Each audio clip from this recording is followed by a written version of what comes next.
Bismillahirrahmanirrahim. Assalamualaikum warahmatullahi wabarakatuh.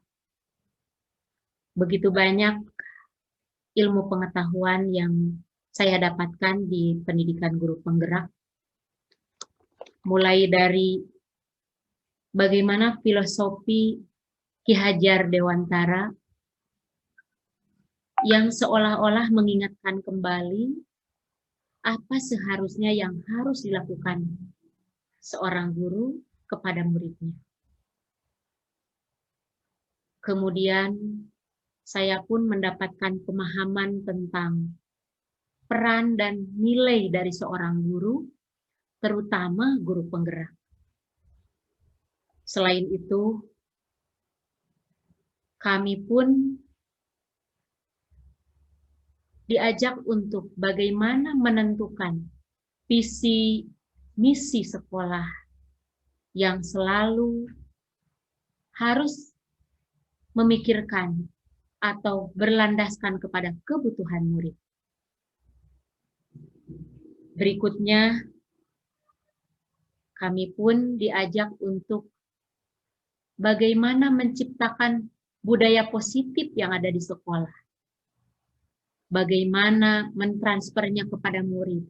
Bagaimana juga seorang guru yang harus menjadi suri teladan atau role model budaya positif tersebut, sehingga betul-betul menjadi budaya positif yang dianut oleh semua atau seluruh warga di sekolah.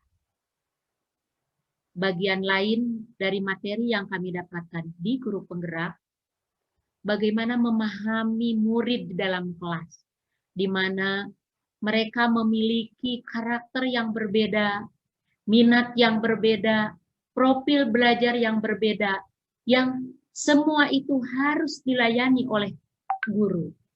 Sehingga disinilah kami di guru penggerak diajarkan bagaimana membuat pembelajaran yang berdiferensiasi. Tidak lupa, di sini pun kami diajak untuk mengenal bagaimana mengendalikan emosi, baik untuk diri kami sendiri sebagai seorang guru, ataupun untuk seorang murid. Sehingga kompetensi sosial emosional menjadi solusi bagaimana seharusnya seorang guru atau murid ketika dihadapkan pada berbagai situasi yang mungkin tidak menyenangkan, yang mungkin terlalu banyak, dan lain-lain. Dan KSE menjadi solusi untuk menghadapi semua hal tersebut. Di akhir pembelajaran modul 21, modul 2, kami pun diajak untuk memahami bagaimana proses coaching. Selama ini, ketika kita berhadapan dengan seorang siswa, ketika mereka konsultasi, ketika mereka punya masalah, maka seringkali kami sebagai guru adalah yang mencarikan solusi untuk mereka. Tetapi di keterampilan coaching inilah kita paham bahwa murid perlu untuk diarahkan, murid perlu untuk diajak bagaimana mereka mencari solusi dari permasalahan itu sendiri, bukan guru yang menentukan.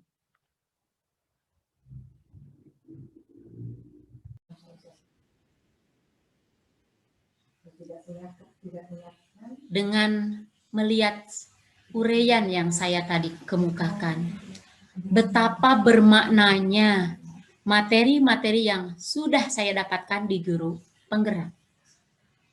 Lalu, jika materi-materi itu hanya terhenti pada diri saya, apakah ini akan bermanfaat untuk murid yang ada di sekolah?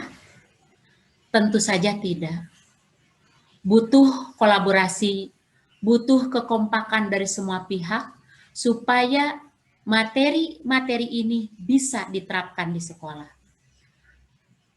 Disinilah saya bertekad untuk mencoba mentransfer, berbagi ilmu pengetahuan yang saya dapatkan di guru penggerak ini kepada rekan-rekan guru yang lain yang ada di sekolah saya, dan rekan-rekan guru yang lain yang ada di komunitas MGMP.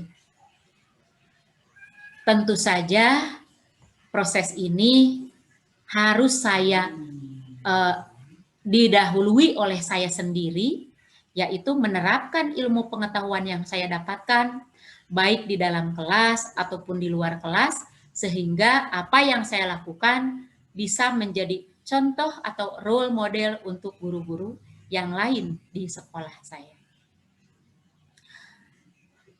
Bagaimana saya mentransfer ilmu pengetahuan tersebut? Tentu ada beberapa hal yang bisa dilakukan.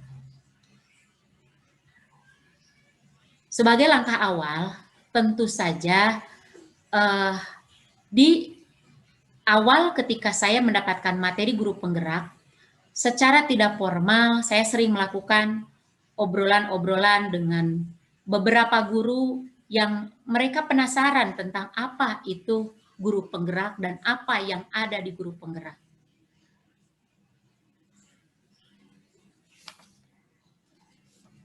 Langkah berikutnya yang saya lakukan tentu saja melakukan koordinasi dengan kepala sekolah yang tentu saja dengan staf Wakaseknya, karena mereka inilah yang akan memberikan ruang gerak lebih terbuka kepada saya untuk bisa mentransfer ilmu pengetahuan tersebut. Apakah proses ini mudah? Tentu saja tidak. Saya harus berpikir berulang bagaimana cara mentransfer ilmu ini. Tantangan yang datang dari berbagai kalangan pasti ada.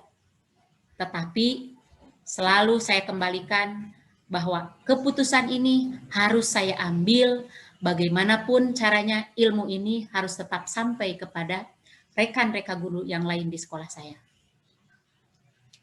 Kalau ditanya kapan saya akan melakukan langkah-langkah yang tadi, di benak saya ada beberapa rencana yang saya ingin lakukan. Di antaranya dari obrolan-obrolan yang saya lakukan dengan beberapa guru, sehingga terlihat siapa guru yang welcome, menerima, kemudian membutuhkan, sehingga di sanalah kita membentuk yang namanya komunitas praktisi. Kalau ditanya kapan itu terbentuk, ya kira-kira pertengahan April atau tanggal 16 April kita sudah membentuk yang namanya komunitas praktisi. Kemudian hal yang dilakukan berikutnya untuk membuka ruang saya untuk siap berbagi kepada guru yang lain adalah koordinasi dengan kepala sekolah dan jajarannya, yaitu Wakasek. Merekalah yang akan memberi ruang lebih terbuka kepada saya untuk bisa berbagi secara formal. Karena selama ini kita berbagi secara non formal itu sering kita lakukan, misalnya dengan obrolan seperti yang tadi, ataupun dengan share materi-materi atau tugas-tugas yang kami hasilkan di pendidikan guru penggerak. Nah, oleh karena itu, secara formal, saya akan melakukan sosialisasi di sekolah yang akan dilakukan setelah koordinasi dengan kepala sekolah itu sekitar tanggal 30 April 2021. Kemudian dari hasil koordinasi dengan Bapak Kepala Sekolah, saya pun diberikan ruang untuk melakukan sosialisasi secara formal, yaitu melalui workshop atau IHT, yaitu di minggu ketiga di awal tahun ajaran baru tahun 2021-2022, yaitu minggu ketiga di bulan Juli.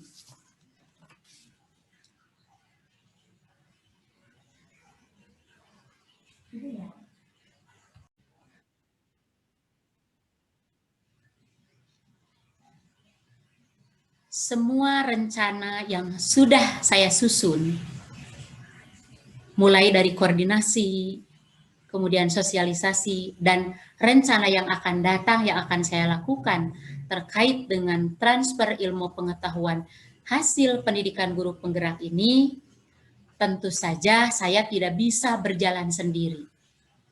Harus ada kolaborasi, harus ada koordinasi.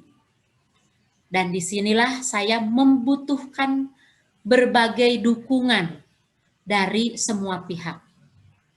Dukungan pertama yang saya butuhkan tentunya adalah dari kepala sekolah di mana tempat saya bekerja, tempat saya mengajar.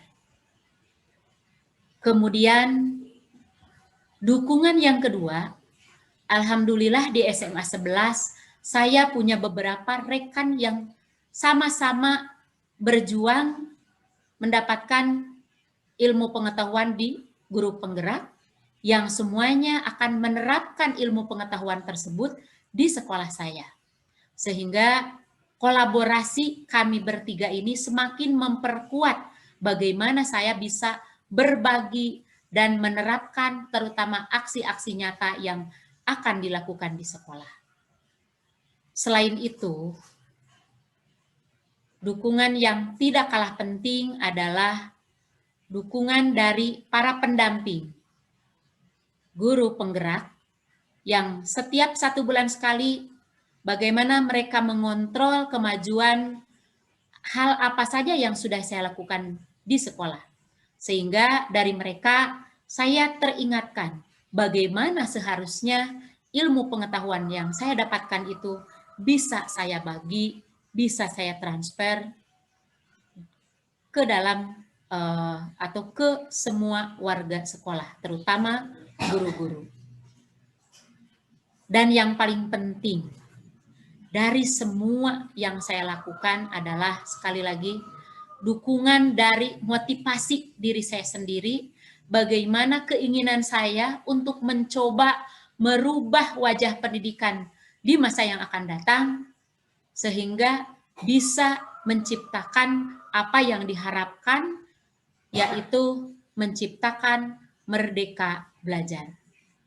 Sekian, Assalamualaikum warahmatullahi wabarakatuh.